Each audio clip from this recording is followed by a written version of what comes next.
Hello friends, I hope you all are doing great. तो आज हम पढ़ने वाले हैं कॉबवेब मॉडल या कॉबवेब थ्योरी भी जिसे आप कहते हो। तो जैसा कि ये थंबनेल में दिख रहा है, एक फार्मर है और ये प्राइजेस को प्राइस को लेके कंफ्यूज्ड है। तो इससे हमें ये पता चलता है कि ये जो मॉडल है ना, ये बेसिकली बेस्ड है हमारी एग्रीकल्चर मार्केट के ऊपर। तो इसमें क्या है और इसका नाम कॉबवेब किसने दिया, कैसे आया, आज हम सारा उसके बारे में पढ़ेंगे। So let's get started. सबसे पहले कॉबवेब थ्योरी है क्या? कॉबवेब थ्योरी एक इकोनॉमिक थ्योरी है जो एक्सप्लेन करती है प्राइस और क्वांटिटी में एडजस्टमेंट, जो कि होती है ना कि कभी फॉल कर रहा है प्राइस, कभी राइज कर रहा है, with the time lag between supply and demand. यहाँ पे जो मेन चीज है ना वो ये है, डिमांड और सप्लाई के बीच में ना टाइम का गैप है। ठीक है, वो आपको समझ आएगा क्यों है। And it is often use to describe agricultural market को डिस्क्राइब करने के लिए हम कॉबवेब थ्योरी को यूज करते हैं, जहां पर प्रोडक्शन डिसीजन किस पे बेस्ड होते हैं? पास्ट प्राइसेस पे। अगर हमें पोटैटोज सप्लाई करने हैं तो क्या मैं अभी के प्राइसेस देख के और पोटैटो की प्रोडक्शन कर दूंगी? नहीं, मैं लास्ट ईयर के प्राइसेस देखूंगी, क्योंकि पोटैटो या कोई भी एग्रीकल्चर प्रोडक्शन करने के लिए हमें एक प्रॉपर टाइम पीरियड चाहिए। तो यहाँ पर जो प्रोडक्शन डिसीजन होता है वो बेस्ड होता है पास्ट के आपके प्राइसेस पे, जिसकी वजह से साइक्लिकल या फ्लक्चुएटिंग प्राइसेस होते रहते हैं हर साल।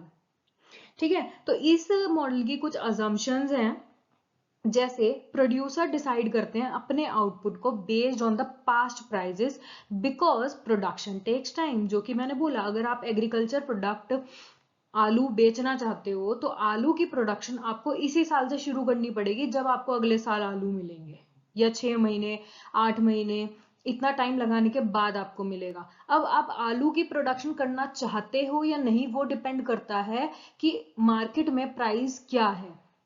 अगर मान लो 1 kg 50 रुपीज का है, तो मैं सोचूंगी कि हाँ यार, आलू के प्राइसेस अच्छे हैं तो मेरे को इसकी प्रोडक्शन करनी चाहिए।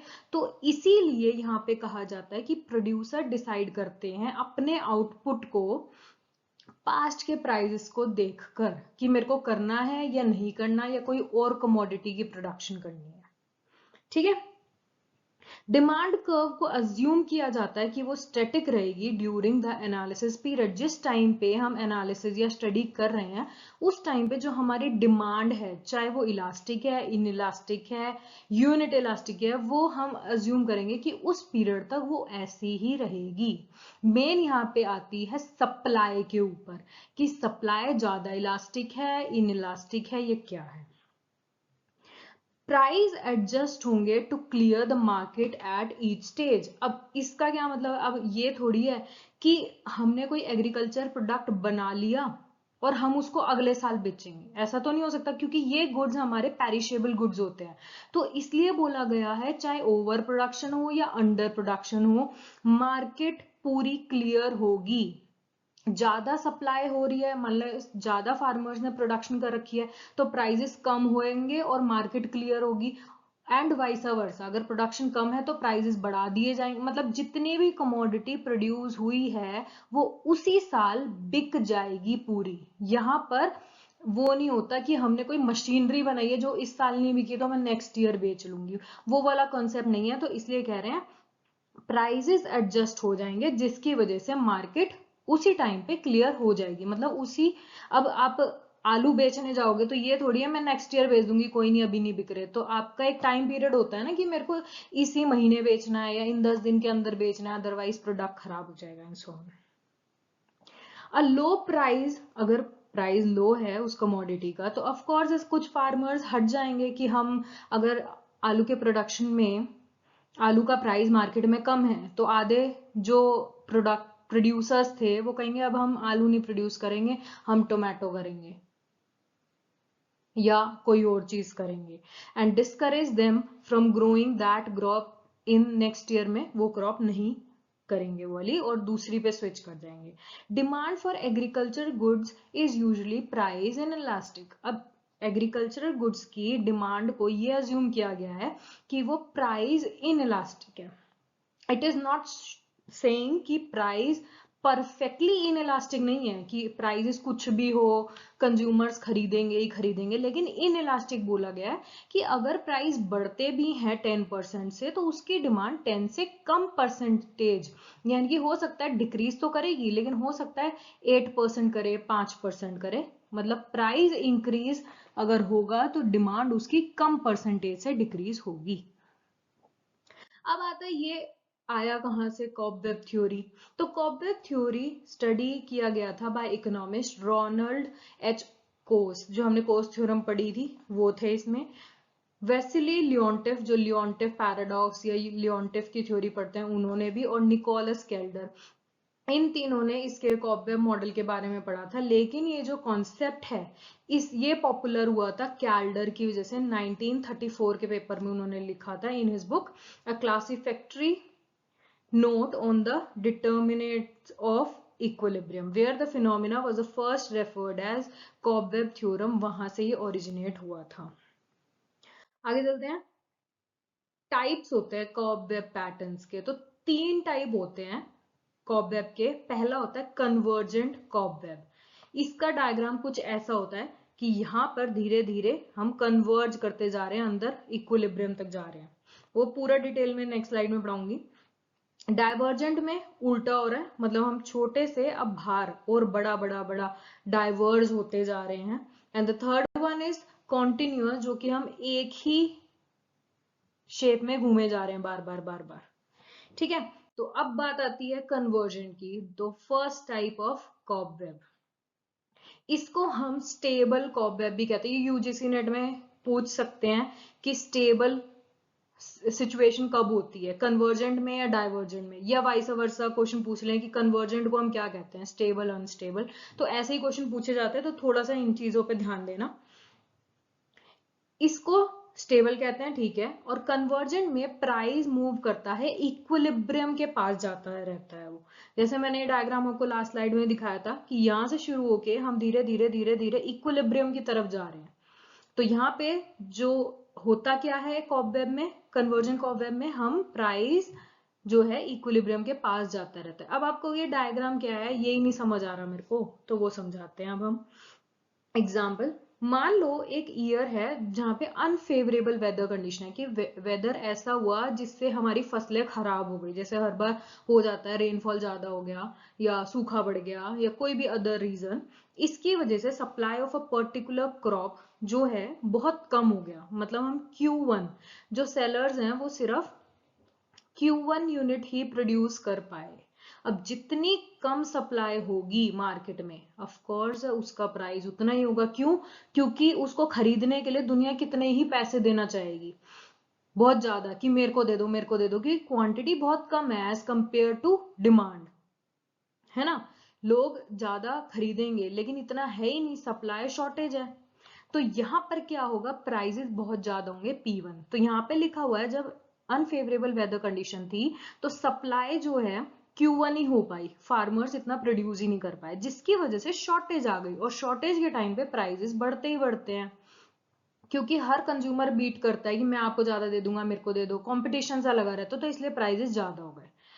अब हमने कहा है कि फार्मर्स लास्ट ईयर के प्राइसेस को देखकर अपना फ्यूचर डिटरमाइन करती है कि मेरे को क्या प्रोड्यूस करना है। अब जब इस कमोडिटी के प्राइस P1 है तो सप्लायर्स तो सोचेंगे यार इसके तो बहुत पैसे हैं, हमें तो यही प्रोड्यूस करना चाहिए। इसको देख के फार्मर्स ने डिसाइड किया कि हम नेक्स्ट ईयर भी यही क्रॉप उगाएंगे, वो भी बहुत ज्यादा, leading to an abundant supply. अब इस प्राइस को सोच के उन्होंने यहां तक प्रोड्यूस कर दिया, सप्लाई इतना कर दिया, ये प्राइस था तो वो इतनी सप्लाई पे आ गई, यानी कि Q2। तुमने सप्लाई तो कर दिया लेकिन डिमांड तो इतनी ही है और अगले साल तक तुम रख नहीं सकते, तो ये Q2 किस प्राइस पे क्लियर होगी, P2 पे। तो अब प्राइस हो चुका है मार्केट में P2। यानी कि अगर आपको Q2 यूनिट्स मार्केट में पूरी सेल करनी है, और जो कि करनी पड़ती है क्योंकि एग्रीकल्चर प्रोडक्ट पेरिशेबल होते हैं, तो इसको बेचने के लिए मार्केट में अब प्राइस कम कर दिया जाएगा क्योंकि एक्सेस सप्लाई है। तो यहां पर P2 प्राइस हो गया। अब फार्मर्स फिर डिसाइड करेंगे, वो तो कहेंगे यार ये तो बहुत ही कम है ना। तो इतने प्राइस पे प्राइस ड्रॉप हो गया P2 in response to lower price. अब प्राइसेस बहुत कम है, फार्मर्स ने क्या किया कि अब वो सप्लाई भी कम कर देंगे।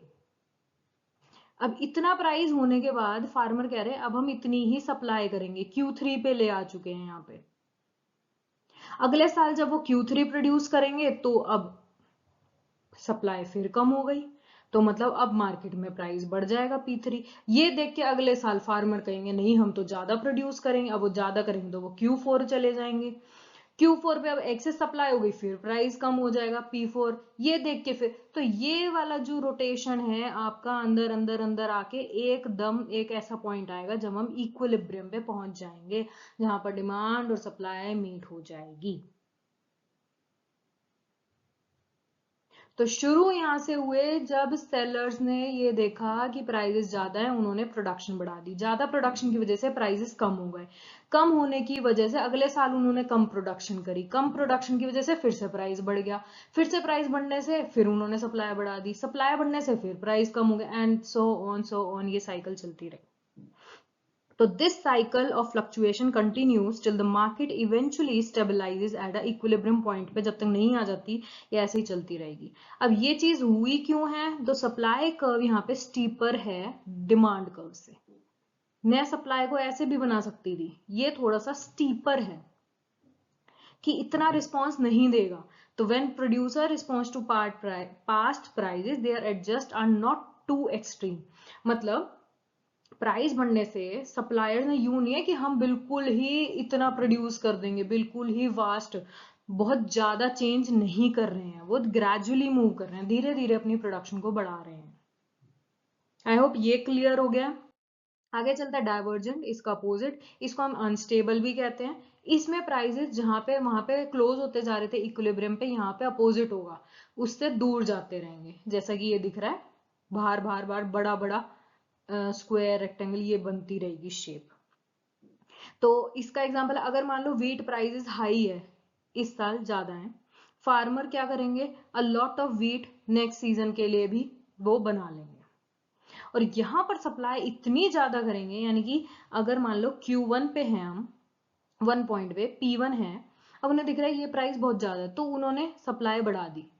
अब सप्लाई की वजह से प्राइस कम हो गया, प्राइस कम होने से उन्होंने क्या किया, उन्होंने फिर सप्लाई कम कर दी, Q3 पे ले आए।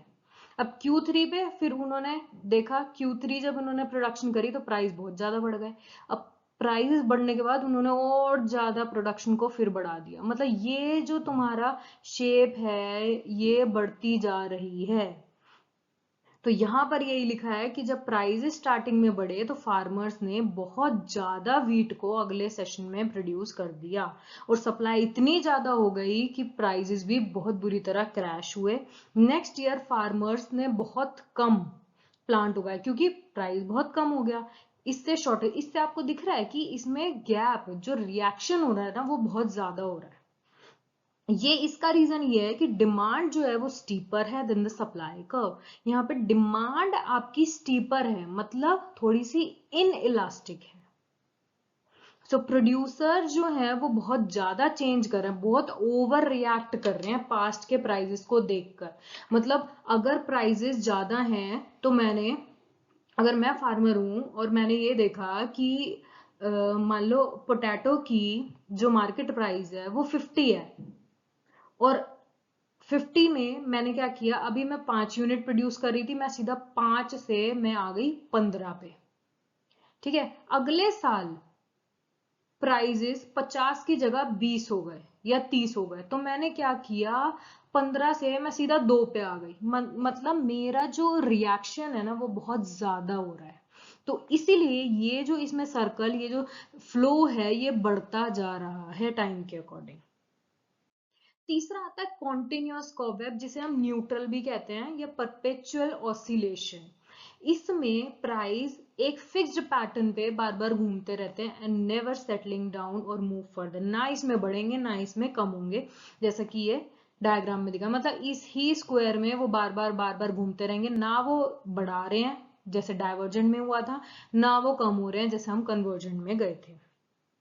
तो मान लो मिल्क प्राइसेस इस साल बढ़े तो फार्मर ज्यादा प्रोड्यूस कर देंगे, अब इंक्रीज जितना सप्लाई होगी उससे प्राइसेस कम हो जाएंगे, तो वहीं वन से शुरू होते हैं। मान लो प्राइस बढ़ गया, Q1 इतना था, इसकी वजह से कम सप्लाई थी इसलिए प्राइस बढ़ गया, प्राइस देख के सप्लायर्स ने सप्लाई बढ़ा दी, सप्लाई बढ़ने से क्या हो गया, इतनी सप्लाई पे सिर्फ डिमांड इतनी है तो प्राइस हो गए यहाँ पे, सॉरी ये मैंने Q2 लिख दिया, यहाँ पे P2 आएगा, तो यहाँ पे इतना आ गया। अब कम प्राइस देके सप्लायर्स ने सप्लाई कम कर दी इतनी, और जब कम सप्लाई हो गई तो प्राइस हमारा फिर बढ़ गया, तो ये साइकिल चलती रहेगी एंड नेवर एंडिंग।